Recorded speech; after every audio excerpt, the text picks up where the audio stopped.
We're on the bottom of DAF Nun Ches Amud Beis. The Mishnah had told us that although there's a machlokas between Rabbi Meir and Reb Shimon and Rabbi Elazar on the other side regarding what the status of a woman is after she receives kiddushin in the event that this is a forbidden relationship, is she permitted to the kahuna, can she go and eat her father's truma and so forth. Everyone would agree that after the kiddushin is given, if there's never a consummation and then she gets divorced or widowed before nisuin, she's allowed to go back to her father's house and eat truma, assuming she's a bas kohen. So ba'amine Rabbi Chia bar Yosef mishmuel kohen shekidesh esaktana ubagra tachtav mahu. Our question is totally a different question. We're going to see in the Mishnah today on Daf Nun Tes Amud Aleph that according to one opinion, a Kohen Gadol is obligated when he marries a girl, he must marry a girl under the age of 12 and a half. Why is that? Because, as we'll see, because after a girl reaches the age of 12 and a half, physiologically the virginal membrane, what's called the hymen, begins to thin out and to dissipate. And as a result, since the Torah wants him to marry a girl who has her hymen intact, he has to marry her young enough so that the membrane has not begun to thin out and to dissipate. Okay? If I'm getting anything wrong physiologically, Bob, please step in and correct me. So that's the way I'm understanding the Gemara. So the question now is, what if he presents kiddushin to a girl when she's a ketana, but by the time he's ready to do nisuin, she's already a bogeres? Is he allowed to complete the marriage, or do we say basar nisuin azlinan or basar erisin azlinan? Do we say that the trigger point of what's permitted for him is based on the erisin, which was done permissively, and therefore he can continue with nisuin? Or do we say the trigger point is the nisuin, and therefore since she's already a bogeres by the time of the nisuin, it's no longer legal? So the example is, he gives her kiddushin shortly before her 12th birthday, and a year later, when he's ready to do nisuin, she's already almost 13, she's already a bogeres. So what's the status? Amrlei to nisuha. So he said, well, let's look at our Mishnah. Nisarmalu o nisgarshu min hanisuin pesulos min ha'erisin kesheros. So he said that if a woman becomes widowed or divorced, if it's from nisuin, so then she's pasul. But if it's from erisin, she's still kosher. She's still kosher to the kahuna. So what do you see from here? That erisin is irrelevant in determining her status. It's only the nisuin, if it's a forbidden relationship at the time of the nisuin, that creates a prohibited status for her. But if she enters into a prohibited relationship with erisin, that does not determine her status. So the Gemara basically wants to be able to prove from here. What do you want to prove from here? That the trigger point is the nisuin. That just like over there, the trigger point is nisuin in order to disqualify her, to make her into a chalala, so too the nisuin is the trigger point, and therefore, since she's already a bogeres at the time of nisuin, he won't be allowed to finish his marriage to her. So Amrlei l'shavya chalala lo kami bayali debiyahi de meshavya chalala ki kami bayali v'hu isha b'psuleha yikach. He says no. He says that's not an appropriate analogy. He says it's clear over there that nisuin is the trigger point, because nisuin is not just a procedure, but it also creates a change in her, because it changes her from a woman who's had bia to a woman from who has not had bia with this forbidden man to a woman who has had intimacy with a forbidden man. That it is the forbidden intimacy which causes her to become a chalala, and therefore she cannot go back to her father's house to eat truma.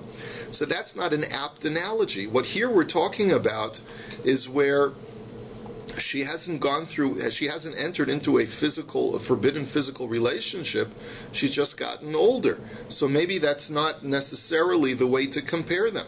So he says, my question over here is, the Torah says, V'hu isha b'psuleha yikach. My. Kicha de kiddushin ba'inan o kicha de nisuin ba'inan. When the Torah gives me a command that he must marry a woman as a virgin, and as we'll see, the way that we're understanding the word virgin here means complete virginal membrane intact, which means that she has to be under the age of a bogeres. So what is the requirement of marriage? Does marriage mean here erisin, or does marriage here mean nisuin? So really I'm asking, what does the pasuk mean?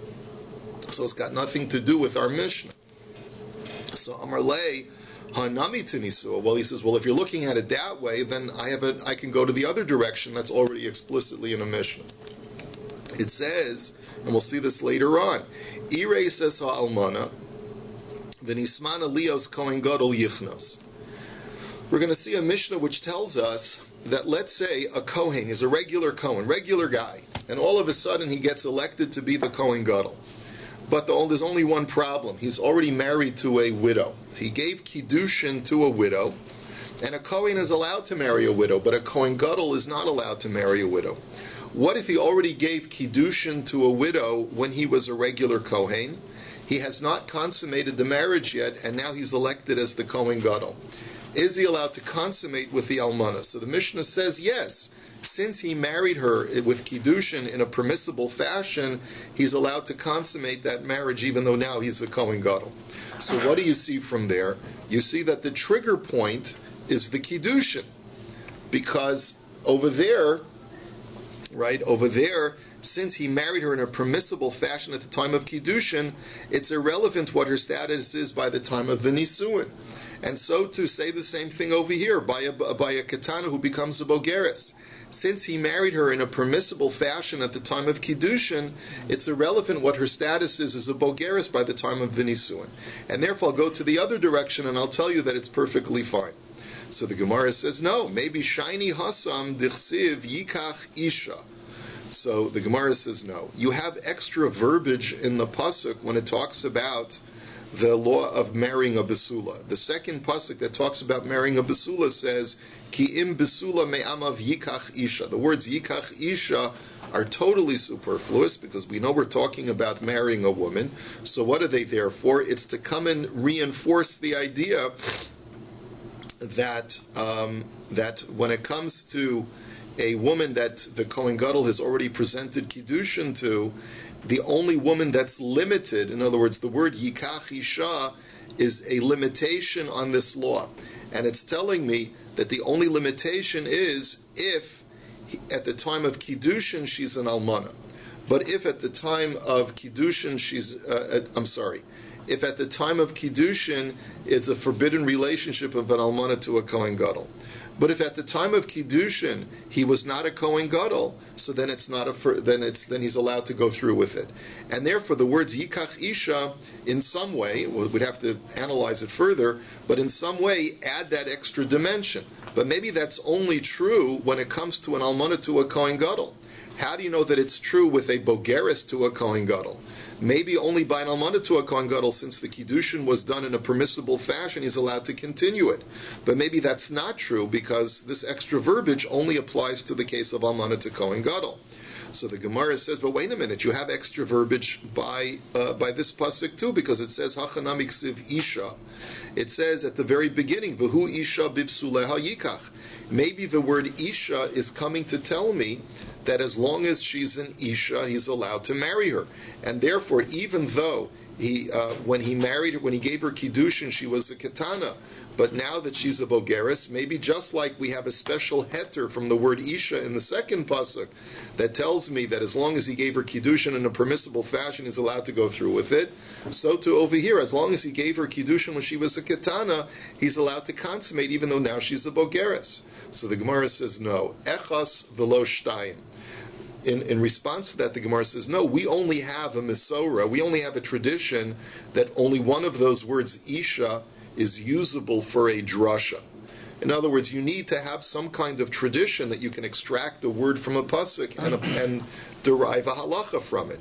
We only have a tradition that the second word, Isha, teaches us an additional facet of halacha, and therefore we apply it to the case of the Almana to the guy who was originally not a Kohen Gadol and then became a Kohen Gadol, right? But we don't apply it to a case where the guy gave Kiddushin to a Ketana and then she became a Bogeres before the Nisuin. So the Gemara says, Umar Royis, why are you applying it to the case of the where he was a regular Kohen and then he became a Kohen Gadol, in the case of an Almana, and not applying it to a case where a girl was originally a Ketana, then she became a Bogeres. Why don't you say the opposite? Maybe the pasuk, the words Yikach Isha, are coming to permit the first case and not the second case. So the Gemara answers, Ha ishtani gufa v'ha lo ishtani gufa. I'll tell you conceptually, it's logical to say that if the words Yikach Isha are coming to permit a specific kind of woman, it makes more sense for the Torah to be permitting the case of the regular Kohen who gives Kiddushin to the Almana and then he becomes the Kohen Gadol. Why does it make more sense to say that that's what the Torah is permitting? Because there, conceptually, no one has undergone any kind of physical change. The Almana did not undergo a physical change. The Kohen did not undergo a physical change, and therefore it's more logical for the Torah to say, go ahead with it. But over here, this girl who transforms from a Ketana to a Bogeres has undergone a physical change. Not only has she matured physically, but also her membrane has also thinned out somewhat, and therefore, because there's a more stark reality to her change, it's less logical for the Torah to be permitting such a case. And therefore, the Gemara says, since I only have one word Isha in the pasuk to permit such a case of transformation from Kiddushin to Nisuin, it makes more sense for it to permit a case where there's been no physical transformation. Let's go on to the next Mishnah. Next Mishnah says, Kohen Gadol lo yisa almana, ben almana min ha'erisin, ben almana min ha'nisuin. A Kohen Gadol is not allowed to marry an almana. We know that from the pasuk, it's explicitly a pasuk in the Torah in Parshas Emor, but the chiddush of the Mishnah is that it makes no difference whether this woman is an almana from Kiddushin, where her husband betrothed her only and then he died, or whether they were fully married for years and then the husband died. V'lo yisa es ha-bogeres. And then we find the Tanna Kama saying that he's not allowed to marry a bogeres, a girl who's above the age of 12 and a half. Rabbi Lazar and Reb Shimon machshirin bebogeres, they say he is allowed to marry a bogeres. V'lo yisa es mukas eitz, but they do agree that he's not allowed to marry a mukas eitz, which means what? Any woman who has had her hymenal membrane removed from some trauma, even not as a result of intercourse, but as a result of other kind, like a girl goes horseback riding, she can lose rupture the membrane that way. So a Kohen Gadol is not allowed to marry her. So even though Rabbi Lazar and Reb Shimon allow him to marry a bogeres, she has to have some membrane, but if she has all of her membrane already ruptured and it's no longer there, so then they agree that the Kohen Gadol is not allowed to marry her, even though she's a virgin. Tanu Rabbanan, Almana lo yikach ben almana min ha'erisin ben almana min ha'nesuin. So the Brisa, let's go back. What did the Mishnah tell me? That he's not allowed to marry an almana, neither from erisin nor from nisuin. So the Gemara says, Pshita, why would I think otherwise? The term almana refers to any woman who is widowed, regardless of whether she was intimate with her husband or not. So the Gemara says, I'll tell you why, because Mahu detema leilef almana almana mitamar, malahala min hanesuan afkan min hanesuan kamash malan. I might have thought, the first reference to the word almana is Tamar, which you're going to read in Parshas Vayeshev. And Tamar was an almana from Nisuin, right? Because, the whole story was she was married to Er and Ona, and Yehuda didn't want to give her his third son, Shelah, because he thought that she was in some way causing her son's death. But they were intimate with their wife, as becomes clear from the story. So maybe that's what the word almana means. That's what you might have thought. So therefore the Mishnah has to dispel that, to tell you that even if she's an almana from Erisin. Ve'ema hachanami. But the Gemara says, but maybe taka, that's the law. No, dumya de grusha, ma grusha bein min ha-nisuin bein min ha-erusin, af almana bein min ha-erusin bein min ha-nisuin. So the Gemara says, no, if you look carefully at the pasuk, it equates an almana to a grusha. It says, almana u grusha v'chalala zona es eila lo yikach. A Kohen Gadol may neither marry an almana or a grusha. The fact that it's equating an almana to a grusha, what does that teach me? Just like a grusha is, by definition, a woman who's divorced either from Erisin or from Nisuin, because we never find any exemplar in the Torah to delineate between Erisin or Nisuin by divorce. So therefore the word almana, even though you find an exemplar of where the Torah delineates between a Erisin and Nisuin. Nevertheless, the fact that it's equated to Grusha means that over here the word Almana means both from Erisin and from Nisuin. Next, V'lo Yisa es habogeres. A Kohen Gadol may not marry a girl who's over the age of 12 and a half. This is the Tanakama. Tanu Rabbanan, and the Tanakama, as we know from the previous mission, is Rabbi Meir. Tanu Rabbanan v'hu isha bivsuleha yikach prat lebogeres shekalu la bisuleha divrei Reb Meir. So the Brisa reiterates it, and it says that a Kohen Gadol is not allowed to marry a bogeres who has begun to lose or to thin out the hymenal membrane. Rabbi Elazar, Reb Shimon, machshirin b'bogeres. And Rabbi Elazar and Reb Shimon say that it's perfectly fine. But my komiflagi. So what's the machlokus? And as the Gemara is going to delineate from the Brisa, the machlokus is based upon hermeneutics. It's based upon how you look at the pasuk. So in order for us to understand the hermeneutics, we have to appreciate the fact that the Torah says, "V'hu isha bivsuleha yikach." He shall marry a woman with her virginity intact. Now, the Torah could have just said, instead of saying a woman with her virginity, the Torah could have just said, he shall marry a virgin. The Torah could have just said, V'hu isha bisula yikach. Why does it have to say isha bivsuleha, with her virginity? We therefore see that the Torah adds an extra letter yud and an extra letter beis. And from that extra letter yud, we're going to learn one thing. And from the extra letter beis, we're going to learn another thing. That's the way that this Brisa is analyzing this word bivsuleha. And the machlokas between Reb Meir and Reb Elazar is what the extra letters are coming to teach, based on the machlokas as to what the word bisula actually starts off meaning. So the Gemara explains, Rabbi Meir savar bisula afilu miktsas bisula mashma. Reb Meir looks at the word bisula and says, a basula is a term that applies to any woman, young or old, that still has her hymenal membrane intact. And it doesn't matter how much of that membrane is still there because of advanced age, as long as the membrane is intact, she's called a basula. Bisuleha, now we have the extra letter yud, what does that teach me? Ad de'ika kol ha-bisulam. So that must be coming to be machmir. It's coming to change my preconceived understanding of bisula, which is even if she only has a portion of the membrane still intact. The extra letter yud teaches me that she has to have the whole membrane intact. And from that extra letter yud, Reb Meir says, we see that she can't be a bogeres. And bivisuleha, now the extra letter beis, now that I've restricted every woman, and I've been much more restrictive about the group of women that he's allowed to marry because of an extra letter yud, the extra letter beis is not coming to address her membrane status, but rather it's coming to tell me something else.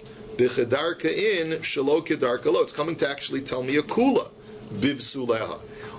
The only restriction is the status of her virginal membrane. But the Torah is not as concerned, according to Reb Meir, about her history of intimacy. And therefore, even if she's been intimate with a man, in that he's had intercourse with her from the rear, so that he has not ruptured her membrane, she's still permitted to a Kohen. Therefore, b'chedarka in, shelo kedarka lo. The Torah's focus on the membrane teaches me that if she has been intimate with a man, but he has not, but it's been in such a way that it's bir shelo kedarka, so he's not ruptured her membrane, she's still permitted to a Kohen Gadol. That's how Reb Meir looks at the pasuk. For Rabbi Elazar, Reb Shimon Savri, they look at it differently. They say the word besula shalema mashma. That they look at the word besula and they say no. That word without any additions to it means a full basula who has her full membrane intact, which means she's got to be at least under the age of 12 and a half. Bisuleha, but then why does the Torah add the extra letter yud if it's not coming to be machmir, because we're already machmir with the word basula? It's coming to alleviate something. Therefore it's coming to tell me that even if she has only a portion of the membrane intact, then she's still permitted to a Kohen Gadol. and therefore that tells me that a bogeres is permitted. So what is the actual letter beis bivisuleha? Ad shiyu kol bisuleha kayamin bein bekedarka bein shelo kedarka. There they learn that since I use the letter yud to be lenient and to include other women, so the extra letter beis is coming to the opposite, and it's coming to add to the stringency. And therefore, if it's not coming to be stringent upon the status of her bisulim, because we've just told you that we're liberal, it must be coming to tell you that we're stringent even though her virginity is intact. She's still going to be prohibited if she's had bia shelo kedarka, if she's been intimate with a man, even when he hasn't ruptured the membrane. So Amar Rav Yehuda Amar Rav. So by the way, what do you see from here? There's two machlokos between Reb Meir on the one side and Reb Elazar and Reb Shimon on the other side. Reb Meir says that number one, the membrane must be completely intact, so therefore she cannot be a bogeres. But he's lenient in the sense that even if she's been bedded by a man with bia shelo kedarka, she'll be permitted. The Reb Elazar and Reb Shimon argue in both points. They say no, a bogeres is okay as long as the membrane is somewhat intact. However, if she's been bedded by a man, even bia shelo kedarka, she's going to be usher to the Kohen Gadol. Now, comes along Amar Rav Yehuda Marav, an independent statement, Nivala shelo kedarka pesula lekahuna, that if a woman has been bedded bia shelo kedarka, so then she's puzzled to the kahuna, which seems to be going exactly like Rabbi Elazar and Reb Shimon. So Masiv Rava v'lo sihiya liisha biisha haruuya lo prat la'amana lekohen gadol grusha v'chalutza lekohen hedjem. So Rava challenges that. He says, look, there's a brisa that talks about a case of rape, and the Torah says, we know the halacha by rape is that number one, you have to pay a cash penalty to the woman that you rape, and number two, you have to, if she consents, make her your wife, and you're never allowed to divorce her. So, but that's only true, the second part, if she's permitted to you. What if a Kohen Gadol rapes an almana? So if he rapes an almana, so then since it's a forbidden marriage, he's excluded from the second part. He's got to pay her the penalty, but he doesn't have to marry her. Or a grusha to a regular Kohen. However, so the Gemara now says, Heichi dami. But what's the case? Ilema bichidarka ma'ir yimishum almana tepuk le mishum dahavila bu'ula. I don't understand. If a Kohen Gadol rapes a girl, why do you say that he can't marry her only if she's an almana? Even if she was never with a man ever before, the fact that he's now violated her and made her no longer a besula, that should be the reason why he's not. The law of marrying her doesn't apply to him because she's no longer a besula, and the Torah says that a Kohen Gadol is only allowed to marry a besula. So forget about the fact that she's an almana; she's already a non-besula. The only way that you can understand it is elalav shelo kedarka umishum almana in mishum be'ula lo. So what do you see? That Rav, you're mistaken. The only way that we could talk about a case of rape and still consider her to be a besula is only if he raped her shelo kedarka, he did anal entry, and therefore she's still considered halachically a besula, and that's why the Brisa says that under those circumstances he would have to marry her. The only time he wouldn't have to marry her is if she's an almana from a previous marriage. So you see from here that bia shelo kedarka does not passel a woman from a Kohen Gadol. Otherwise, this brisa makes no sense. So the Gemara says, no, Hamani Reb Meir, he v'Rav Da'amar Karab Elazar. So the Gemara says, no, not necessarily. You're quoting me a brisa, but that brisa goes according to Reb Meir, who says that bia shelo kedarka does not passel a girl from a Kohen Gadol. But according to Reb Elazar, he says that it does, and Rav is paskening like Reb Elazar. So the Gemara says, but then I have another problem, because Ika Reb Elazar, my irya mishum be'ula, tepuk le'dahavya lazona. But one second, wait a minute. If this girl, if you're telling me that according to Rabbi Elazar, Rav is going according to Rabbi Elazar, who says that the girl is puzzle because it was bia shelo kedarka, then there should be another reason why she's puzzle. Not only because she's been violated in some way, but rather because she's a be'ula. In other words, any woman, or because she's a zona, any woman who has had intercourse outside the context of marriage is by definition a zona. So why are you, Rav, telling me that this girl who had Bia Shelo Kedarka is usher because she's no longer a virgin? Forget about whether she's a virgin or not. She's a zona. And a zona is usher to a Kohen Gadol and even to a regular Kohen. Daha Amar Rabbi Lazar Panoi Habala Penuya Shelo L'Shem Yushus Asa Zona. Now we don't paskin this way, but Rabbi Lazar paskins that any time a man and a woman have relations outside the context of marriage, she automatically becomes a zona. And we know that a zona is usher to a Kohen, and surely usher to a Kohen Gadol. So why are you, Rav, harping on this point that this girl is called a Be'ula, and therefore she's prohibited to a Kohen Gadol? Forget about that. She's called a zona. And that's why she's usher to a Kohen Gadol. She's a zona even she's Ba'at Kochach? Well, presumably so, although the Gemara is not making that distinction over here. We're focusing on Rav now.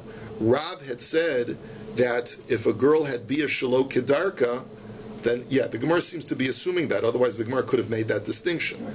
But the Gemara says that, according to Rav, the fact that she had Bia Shelo Kedarka makes her no longer a Besula, so she's usher to Kohen Gadol.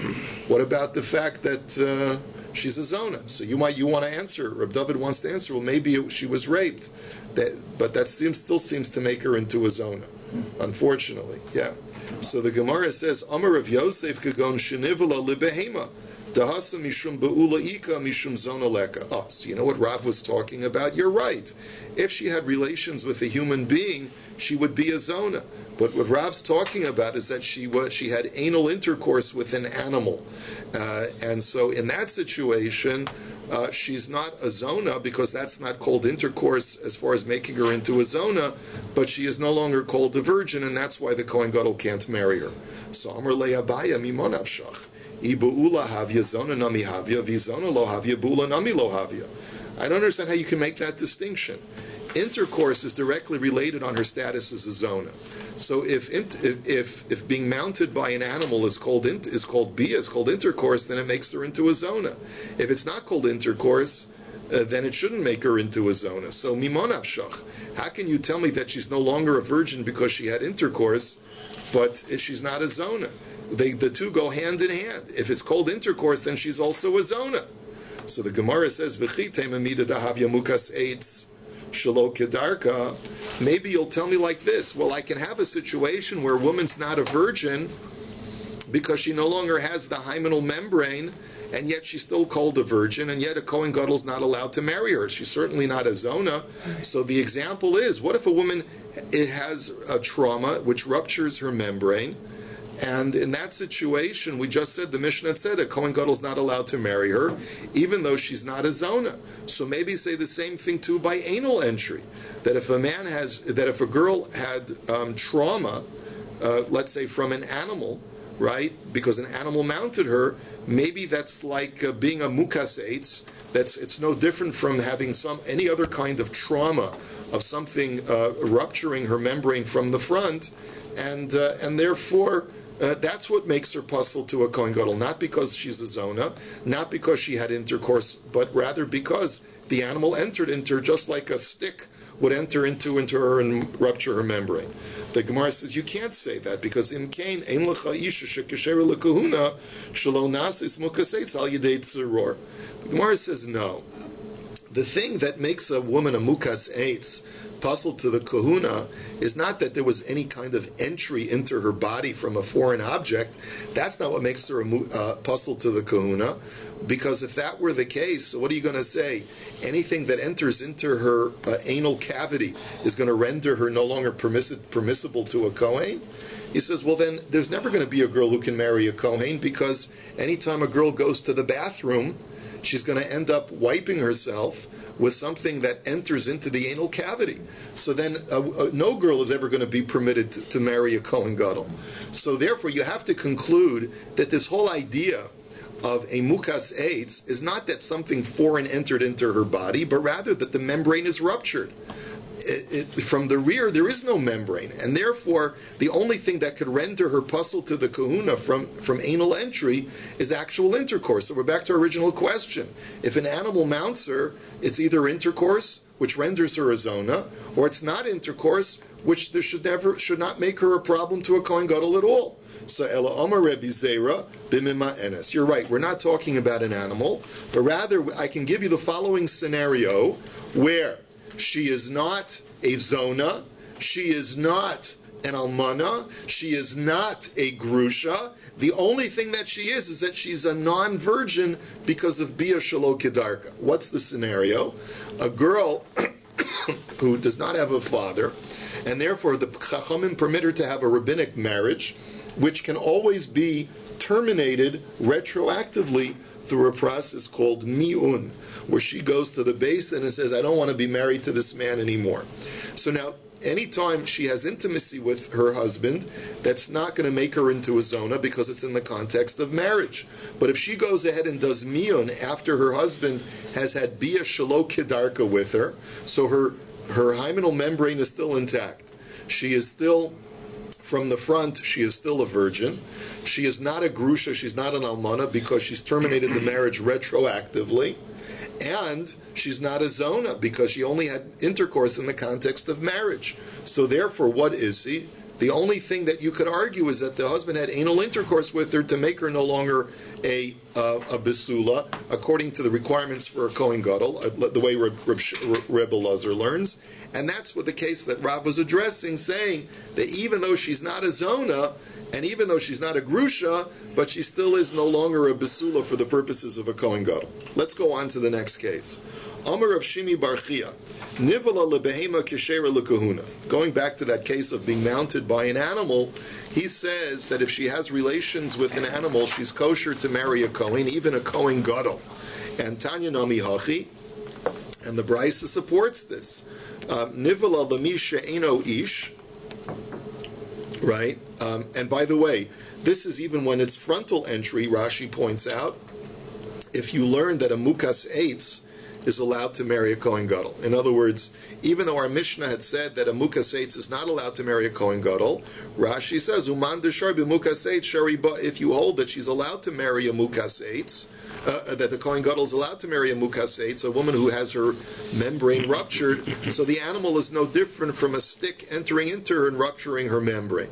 So the Gemara says, we have a brisa to support this, which says, Nivala lamisha eno ish, if a woman has intercourse with a non-human, afal pisha biskila kishera lekahuna, even though the penalty is death if she does it intentionally, but that does not preclude her from marrying a Kohen, because the only thing that precludes a woman from marrying a Kohen is human intercourse. Okay, ki asa ravdimi amar ma'isa beriva echas behitlo sha'isa mechabedes es habayis ureva akelev kufri me'achareha ve'irshir Rebbe lekahuna. So we even have a story that there was once a girl in a town called Hitlo that was sweeping the house, and while she's working, this big dog mounts her and enters her. So nevertheless, Rebbe said that she's kosher to the kahuna. So the Gemara says, Amar Shmuel ula Kohen Gadol b'mei Rebbe Kohen Gadol mihava. What are you talking about? How could Rebbe say that she could marry a Kohen Gadol? There was no temple in Rebbe's day. He lived many centuries after the Churban, certainly many decades after the Churban. He lived 200 years after the Churban, or 100 and something years after the Churban. So how can you tell me that that he was permitting her to marry a Kohen Gadol? There was no Kohen Gadol. Ella Ru'uya le Kohen Gadol. But rather he just said that she's theoretically permitted to marry a Kohen Gadol.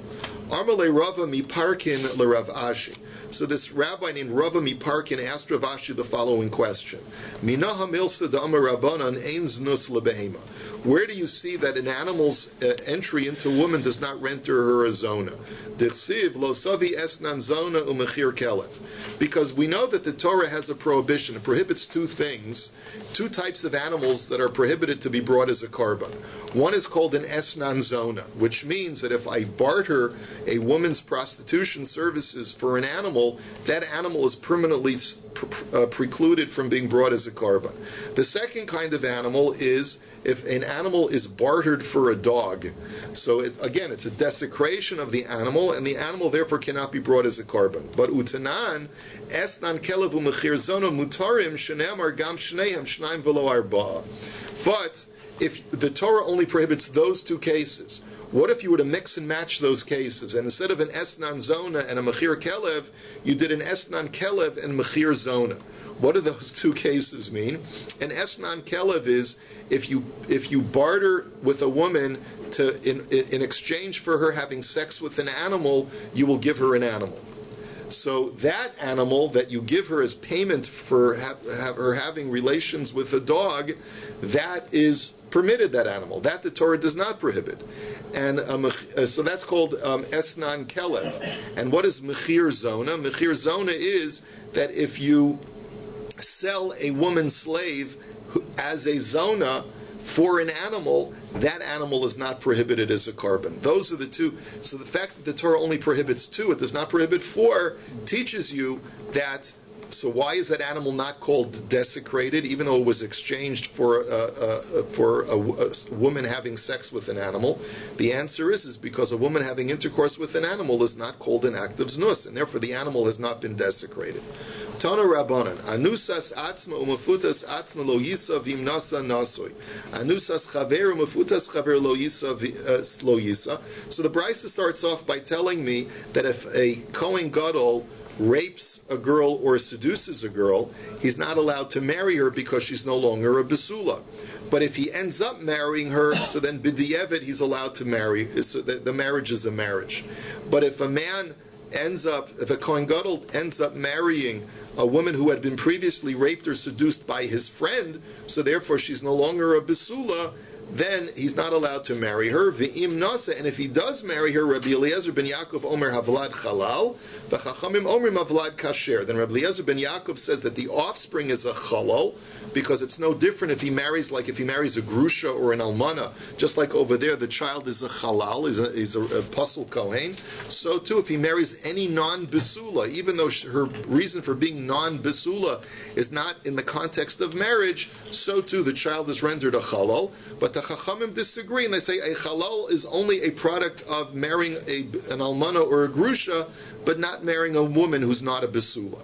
Now let's just analyze this quickly. Imnasa nasui, the Tanakama had said that b'di'evid, if the woman that you the Kohen Gadol raped or seduced, if you go ahead and marry her, so then b'di'evid the marriage is a marriage. So Amar Rav Huna Amar Rav umotzi beget, but Rav said, but you're still mechuyev to divorce her, because even though b'di'evid you're married to her, but you're still mechuyev, you're not allowed to live with her. Every time you have bia with her, it's another sin, so you have to divorce her right away. But what about the statement that if you did marry her, you're b'di'evid, it's a marriage? So Amar Rav Acha bar Yaakov lomar she'ein mishalem kenas b'mefuta. So no, that doesn't mean what you think it means. All it means is that the case of mefata is what? What's the case of mefata? The case of mefata, where you seduce a girl.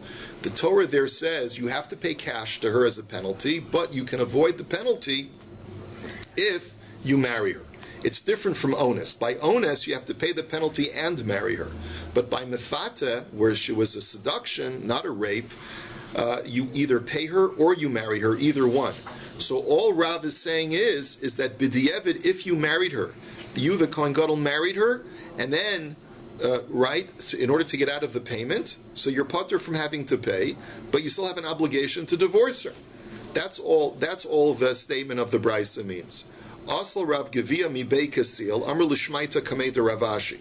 He says this over to Ravashi, that this is the way Rav understands the Brisa. Amr Lei v'harav, or at least the students of Rav understand it. So Amr Lei v'harav Rabbi Yochanan Darmi to Ravayu Bogeres Umukas Eitz Lo Yisa Vim Nasa Nasui. But one second, Rav and Rabbi Yochanan were both quoted as saying that a Kohen Gadol is not allowed to marry a Bogeres or a Mukas Eitz, a girl who doesn't have her membrane anymore. But they also said Vim Nasa Nasu, but b'di'evid, if you did marry her, so it's a good marriage. So Alma Sofalios Bogeres Tachtav, Sofalios Mukas Eitz Tachtav, Hachanami Sofalios Bu'ula Tachtav. He says, no one's suggesting that b'di'evid, if you married a Mukas Eitz, or if b'di'evid you married a Bogeres, that you have to now divorce her. Why? What's the reason? What's the svara? Because listen, if a Kohen Gadol marries a girl that's a Nara or a Ketana, eventually she's going to get older and she's going to become a Bogeres. No one's suggesting that you'd have to divorce her just because she's a Bogeres now. You married her. You've been married to her for years. So the answer is that since eventually she'll become in that state in a permissible way to you. So even though you married her in a prohibited state, since we would normally allow her to be in that state in a marriage anyway, we allow you b'di'evid, you did a no-no, but b'di'evid we allow you to continue to stay married to her because that's a permitted state in a normal situation, in a permitted situation. So if that's the case, then why don't you apply the same thing over here? Hachanami sofa lios be'ula tachtav. Therefore, if you marry a girl who has had relations from you, the Kohen Gadol yourself, we allow you to stay married to her. Why? Because every time after the first bia that a Kohen Gadol is with his wife, she's a be'ula. So what are you going to tell me? She's only allowed to have intercourse with his wife one time? Of course not. Since she was bedded by him the first time, he's allowed to continue living with her as husband and wife. So too, b'di'evid, what you did, you weren't supposed to marry her, but b'di'evid, if you married her, so she's a be'ula from you, so we allow you to stay married to her, just like we allow you to stay married to a bogeres.